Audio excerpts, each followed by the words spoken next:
الصحه والصحه بخير. نتمنى ان شاء الله تكونوا بخير وعلى خير. اليوم ان شاء الله غادي نصاوبوا واحد الكاب كيك، مقادير سهله. نتمنى ان شاء الله ينال الاعجاب ديالكم وتصايبوه في المنازل ديالكم. نتمنى تشاركوا في القناه وتدعمونا باللايك وتفعلوا الجرس باش ان شاء الله توصلوا ديما بالجديد.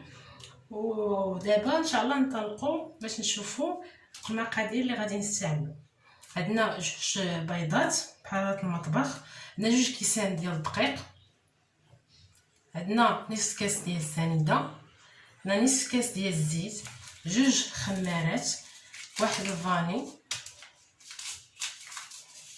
وعندنا كذلك ملعقه كبيره ديال الخل. غادي نديرو ملعقه كبيره من هذا من الخل، وغادي نحتاجو واحد الياغورت بنكهه البنان. نتمنى تستعملوا هاد النكهه بالاخص ديال البنات، تجي زوين في لي كاب كيك وتعطيه واحد النكهه زوينه.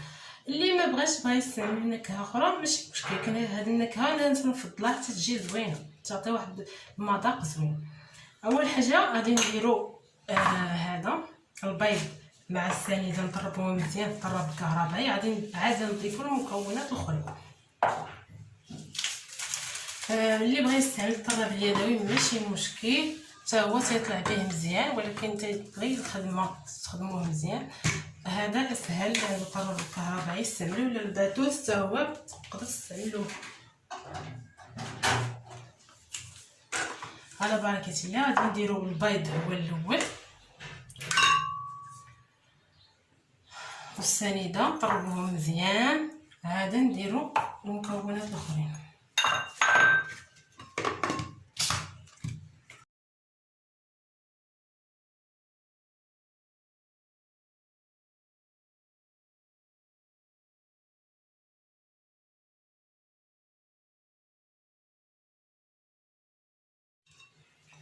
دابا غادي نضيف الفانيلا،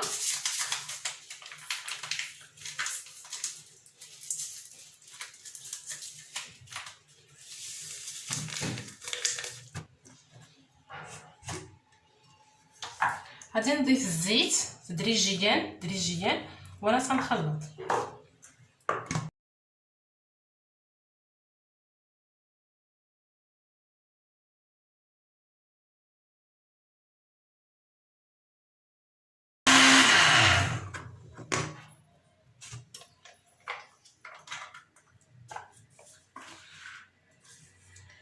دابا غادي نضيف واحد الملعقه كبيره ديال الخل،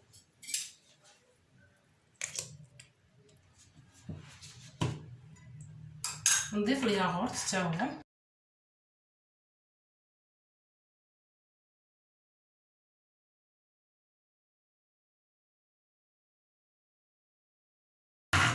دابا غادي نضيف الدقيق في الكاس الاول. بالنسبه للكيب كيك فهو غادي يكون احسن من الا درنا الدقيق باش ما يجيناش خفيف. علاش درنا جوج كيسان واخا درنا غير جوج بيضات باش ما يجيناش خفيف، باش ملي ندخلوه في الفران ما يهبطش لينا، وكذلك ما يجيش خفيف، حيت ملي كيكون خفيف تيهبط وما تيطلعش. يعني هو العجينه ديالي تتبغي تكون شاده شويه، ما تكونش خفيفه بزاف ما غاديش يطلع مزيان.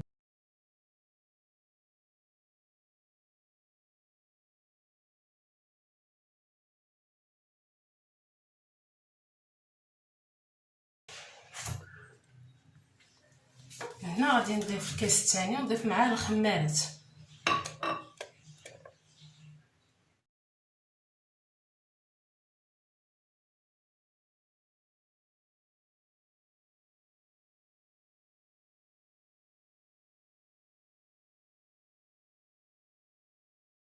هو الخليط ديالنا هكا تيجي بهذا القوام.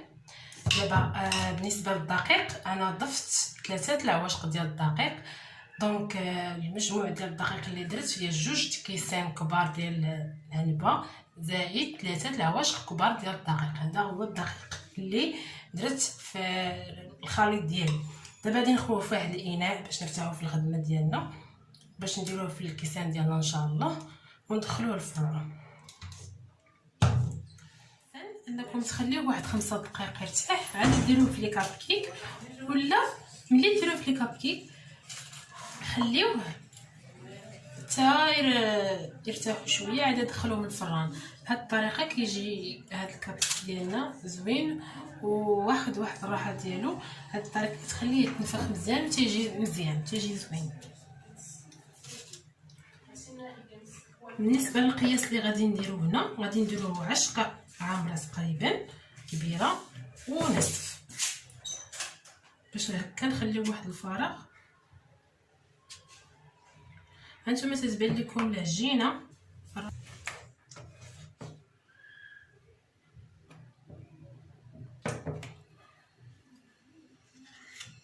تتبان لكم العجينه قاصحه شويه، ولكن معليش راه ضروري نديرو هاد العجينه ديال الكابكيك شويه دايره ثقيله باش لي كابكيك ديالنا يجيو زوينين.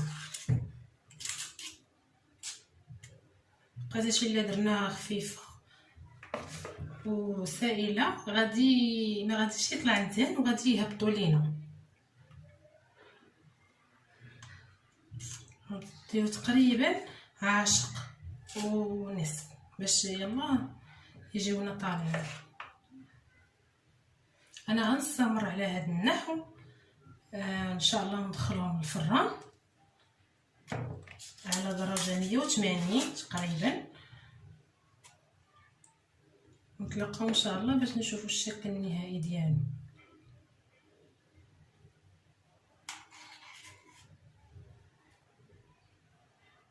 هما الكوس ديالنا عمرناهم كتيجيو بهذا الشكل. دابا غادي ندخلوهم الفران ان شاء الله على 180 درجه ونخليهم يطيبوا ونتلاقاو باش تشوفوا كي غادي يجيو. دابا ملي طيبنا الكاب كيك ديالنا ها هو هكا تيجي على هذا الشكل. هانتوما شوفوا هو كي كيجي، هما جايين منفوخين من الفوق.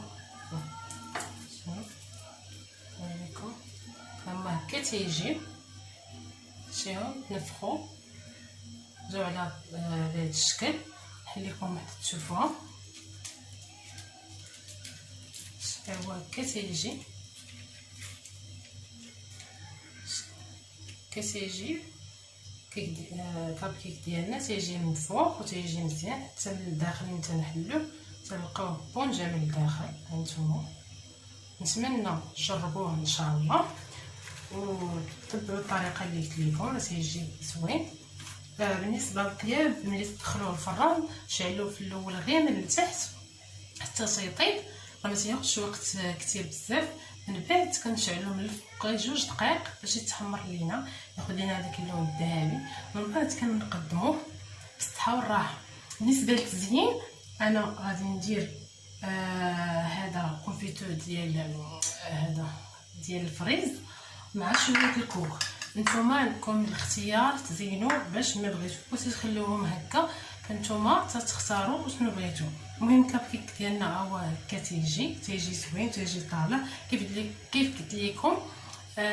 هذه العجينه خص تكون ثقيله شويه باش يجي يصدق لنا الكابكيك، حقاش ملي تكون العجينه سائله ولا خفيفه فهو سيرجع لنا الكابكيك ديالنا وما سيطلعش لنا. يعني حنا كنبغيوه يطلع، دونك خص تكون العجينه ثقيله شويه ما تكونش خفيفه. هذا هو السر ديال الكابكيك، وتنخليوه يرتاح شويه باش يطلع مزيان. المهم انا غادي نزينهم بهذا كونفيتور ديال الفريز وندردر عليهم شويه سكر كلاص. نتوما غادي تختاروا شنو بغيتو ديروا هذا فريز، بغيتي ديروا الليمون على حساب الاختيار ديالكم. بغيتي تخليوهم غير هكايا بلا ما تزينوهم حتى حاجه.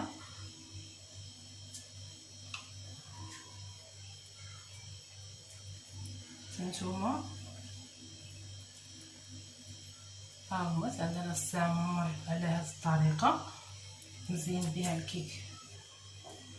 ها هو الكاب كيك ديالنا كي كيجي اللي كنسالي منه في التزيين تيجي زوين بهذا المنظر. هانتوما هذوك الطريفات اللي درنا ديال الكونفيتور تيجيو هكايا بهذا الشكل، تيجي زوين بحال اللي درنا في شيفاني دواره كونفيتور.